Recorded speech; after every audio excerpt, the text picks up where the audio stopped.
My name is Father Samuel Davis, and I'm the acting rector of St. Simon of Cyrene Orthodox Mission in New Brunswick, New Jersey, in the Orthodox Church in America, an advocate for urban missions in the Orthodox Church.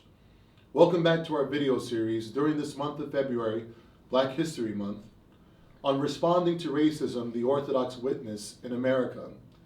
This effort is to share the message of hope and healing to the Church in order that through the work of reconciliation, we can be the true agent of transformation we are called to be, true missionaries. This project is in collaboration with the Department of Inter-Orthodox, Ecumenical and Interfaith Relations of the Greek Orthodox Archdiocese of America. This was made possible thanks to the generosity of the Archbishop Iakovos Leadership 100 Fund, Incorporated. The Black Church is a vital part of the soul of the United States of America.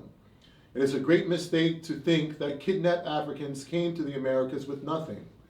They came bearing a rich cultural experience that impacted the entire world. From her birth during slavery, endurance during Jim Crow segregation and semi-slavery, to its prayerful marching during the Civil Rights Movement, the soul of America has been impacted by the Black Church tradition. 1958 was a year of great racial strife during which the Civil Rights Movement, the Oklahoma City sit-ins and boycotts, the Atlanta police murder of Joseph Jeter, the Youth March for Integrated Schools at our nation's capital, and Dr. King's violent arrest of loitering in the Montgomery demonstration all took place in that year. In speaking to the Federated Russian Orthodox Club's convention in September of 1958, Metropolitan Leonty of the Russian Metropolia addressed the place of the Church in America concerning racial strife and the Church's mission.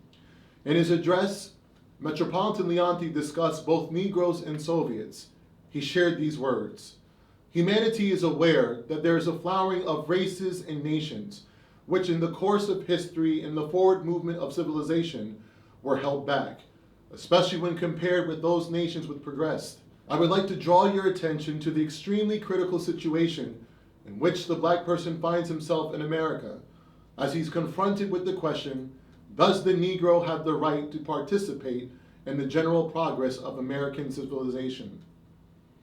This concerns me only in part, but it concerns me. Let us say that a parish of Christian believers of the Black race expressed a desire to have an Orthodox priest and insisted that he be Black. Try to understand my position.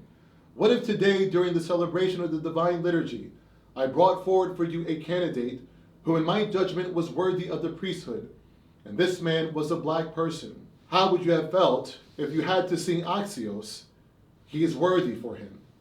It seems to me that we are not yet prepared to meet such a situation.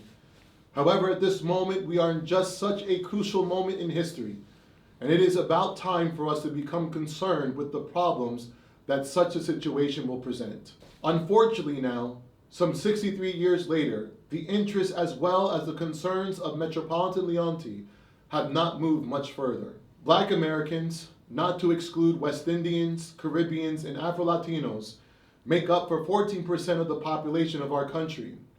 When we look at our local parishes and jurisdictions, our laypersons and clergy do not reflect this number. Since the ordination of Raphael Morgan of Philadelphia to the priesthood on the Feast of Dormition of the Theotokos, August 15, 1907, 23 African Americans are among the clergy and monastics in our various jurisdictions today. As inheritors of the Apostolic Church, tradition, and faith, we have failed to fulfill the command of our Lord to preach the gospel. And he said to them, "Go into all the world and to preach the gospel to every creature." We are in need of vocations of service to the Church, and there is even a greater demand on us to spread the gospel.